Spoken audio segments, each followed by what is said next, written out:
Okay guys, what's up? Here to do my high school DD episode 23 review. So we only have one more episode left until the season 2 finale. And next episode is going to be called Clash of the Two Heavenly Dragons. So obviously we're going to see Issei and Valley fight next episode. For what reason, we don't know. But we can make assumptions as to why. And I'm going to get to that later. So to start this off with the meeting, there's only really one important thing that I want to get to, and that was with Azazel asking about Issei and Valley's opinion. Valley, he's saying, you know what, I really don't care about this meeting, but if I get to fight some strong people, then I don't care. Which is going to lead to something later on, which I'm going to get to.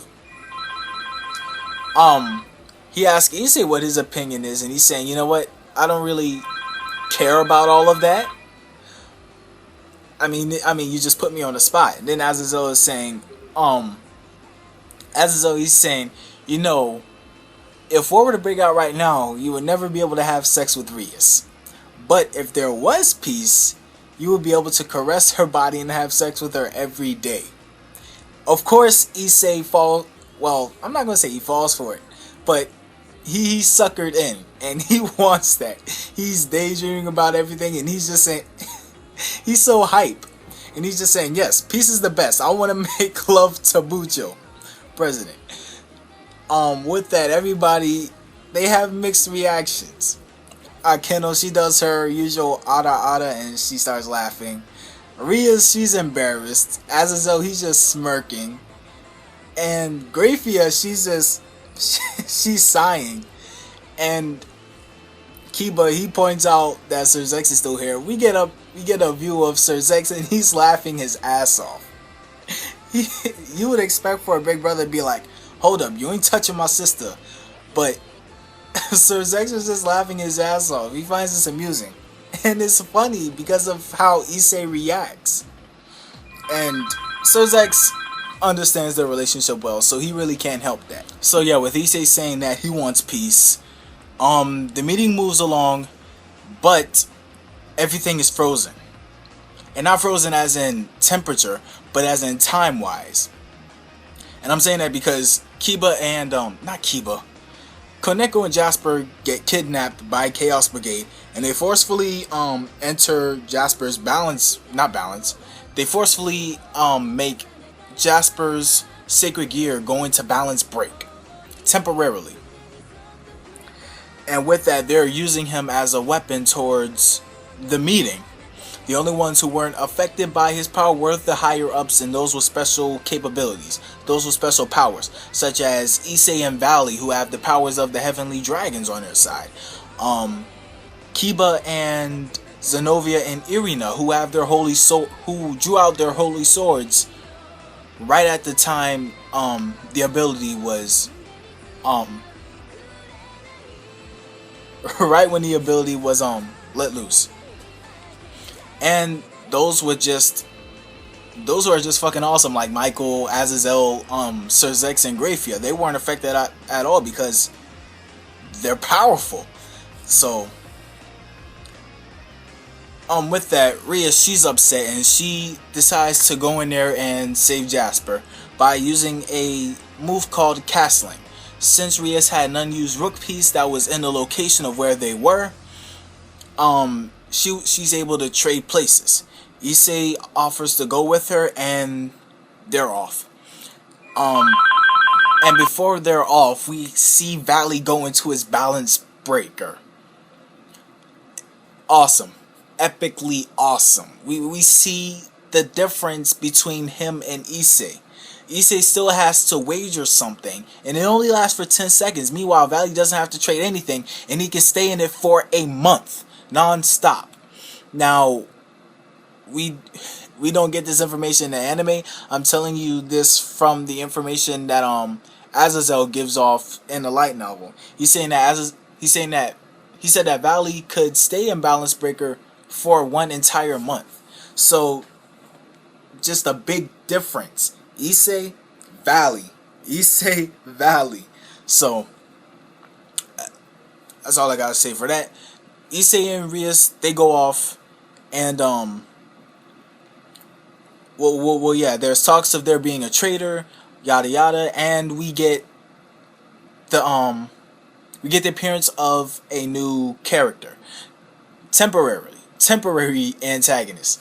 Her name is Catalea Leviathan. She's from the old Mau faction of Chaos Brigade. I'm pretty sure all of you know the story of the old. How can I explain this? If I try and go into this, it'll take too long, to be honest. I'm gonna try and sum this up as quickly as I can.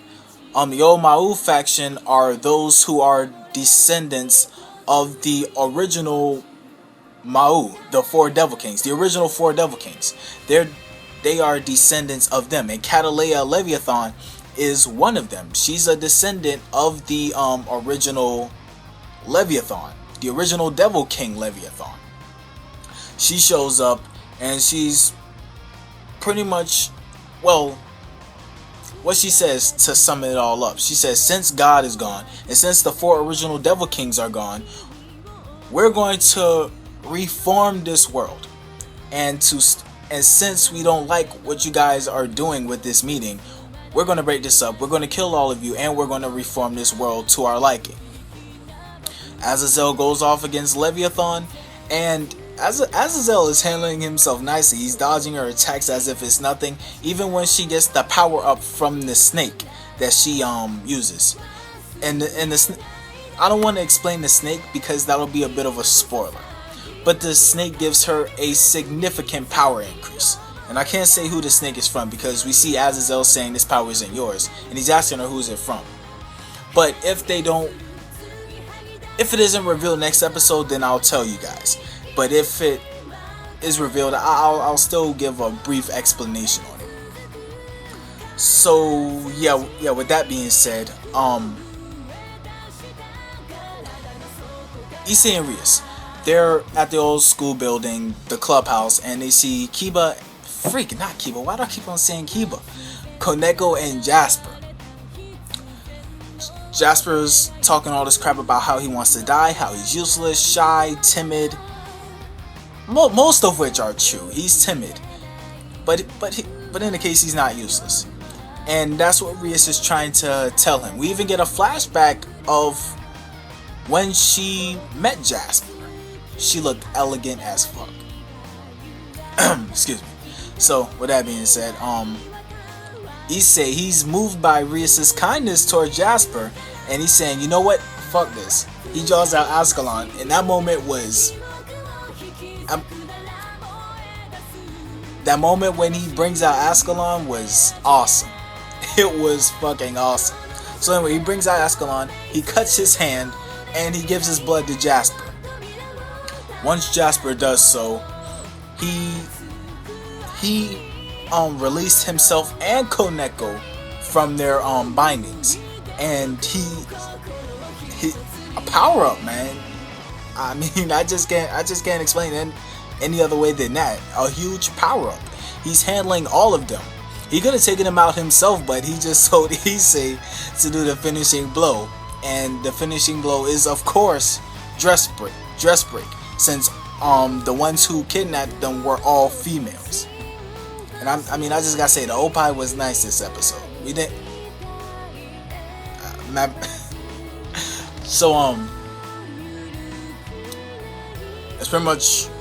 was pretty much everything in this episode. I pretty much covered everything.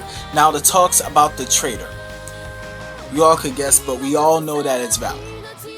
It's obvious because with the things that he said earlier in this episode, he says, I really don't care for this meeting, but as long as I get to fight strong people, it doesn't really matter. I mean, isn't that suspicious enough? Because I mean, even if there was a traitor within the group, who would you all think it was? Azazel? No. We already know that he's pretty much the person who wants peace the most. So to say it's him, that's ridiculous. And we can't really think of anybody else there who's opposing this meeting. Nobody. So valid.